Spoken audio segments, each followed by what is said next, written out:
আপনাদের জেলায় একটা চ্যাং মাছ আছে, তৃণমূলে থেকে ট্রলার, হলদিয়ার যাবতীয় সরকারি, কাঁথির যাবতীয় সরকারি সংস্থাকে ব্যবহার করে পেট্রোল পাম্প থেকে শুরু করে মাল কামানোর হেন কোনো রাস্তা ছাড়েনি। সেই মাল কামিয়ে এখন চাকরি চুরি থেকে শুরু করে সমস্ত কিছু, ওই নারদার ঘুষ, ওই 5 লাখ টাকা, 2 লাখ টাকা, 3 লাখ টাকা অবধি ছাড়েনি, হাত পেতে ঘুষ নিয়েছিল। তৃণমূলে থেকে কামানো টাকা নিয়ে এখন বিজেপিতে গেছে।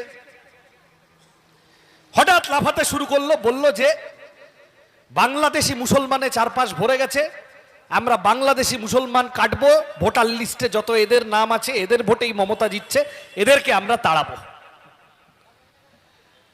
এইটাই এখানকার বিজেপির নেতারা, তারা তাদের দিল্লির নেতাদেরকে বোঝালো যে ভোটার লিস্টটাকে নিয়ে এমন একটা কায়দা কানুন করতে হবে, মুসলমান তারাও ভোটার লিস্টে মুসলমানরা যাতে ভোট না দিতে পারে তার বন্দোবস্ত করো, তাহলে মমতাকে হারিয়ে দেওয়া যাবে। আমি মনে করিয়ে দেব, আজ থেকে 5 বছর 6 বছর আগে এনআরসি হয়েছিল, মনে আছে? CAA NRC. সেই সময় ওই একই কথা বলেছিল বিজেপির লোকেরা, বাংলাদেশি মুসলমান ঢুকে গেছে চারপাশে, এদেরকে ভাগাতে হবে, এনআরসি করো। তারপরে আমাদের পাশের রাজ্য আসাম, সেখানে এনআরসি হলো।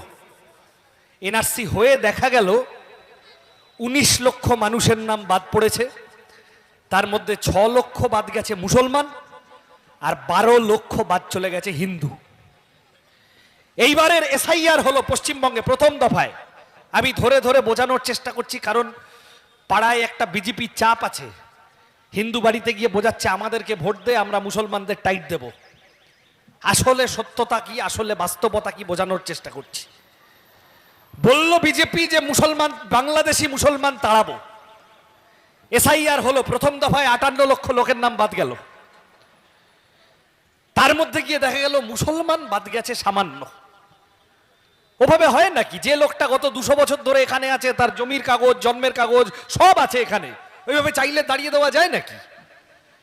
বরং বাদ চলে গেল ওপার থেকে আসা হিন্দু উদ্বাস্তু মানুষ, বাদ চলে গেল মতুয়া, বাদ চলে গেল নমশূদ্র, বাদ চলে গেল গরিব মানুষ, যার একটা বড় অংশ হিন্দু। ধরেন ঝুপড়িতে থাকে, খালপাড়ের ধারে থাকে, বস্তিতে থাকে, তার জমির কাগজ নেই, তার কবেকার কি জন্মের কাগজ সেই সব ভালো করে নেই, সব গরিব মানুষ সব কাগজ জমিয়ে রাখতে পারে না, সেই লোক সব বাদ চলে গেল।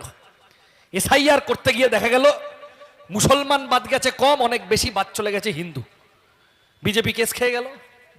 বিজেপির দিল্লির নেতাদেরকে বিজেপির এখানকার নেতারা বুঝিয়েছিল একরকম, হলো আরেক রকম। তারপরে হিন্দুরা বিজেপির জন্য মুড়ো ঝাঁটা হাতে বাড়িতে অপেক্ষা করতে থাকলো, আয় বেটা তোদের দেখে নেব। তখন এই নির্বাচন কমিশনকে ধরে ডেকে এরা বলল তাহলে আরেকটা পরিকল্পনা করা যাক, প্ল্যান বি বলে না, প্ল্যান বি, লজিক্যাল ডিসক্রিপেন্সির নাম করে যাকে পারো তাকে ডেকে পাঠাও, যাকে পারো তাকে ডেকে পাঠাও, আগা নাই মাথা নাই পাছা নাই, ডেকে পাঠাও। ডাকতে শুরু করলো। তারপরে সেই সব ধরে টরে 60 লক্ষ লোকের নাম ঝুলে আছে এখন অব্দি, তাই তো? সরকারি তো নয়, কোর্টের জাজদের নিয়ে ট্রাইব্যুনাল ইত্যাদি হয়েছে। তাহলে এই যে ঝুলে আছে এই লোক ভোটার না ভোটার না? যাকে বাদ দিচ্ছ কেন বাদ দিচ্ছ? যাকে রাখছো তাকেই বা কেন রাখছো? পরিষ্কার করে উত্তর দেওয়ার কেউ নেই। নির্বাচন কমিশন নির্যাতন কমিশন হয়ে গেছে পশ্চিমবঙ্গের মাটিতে।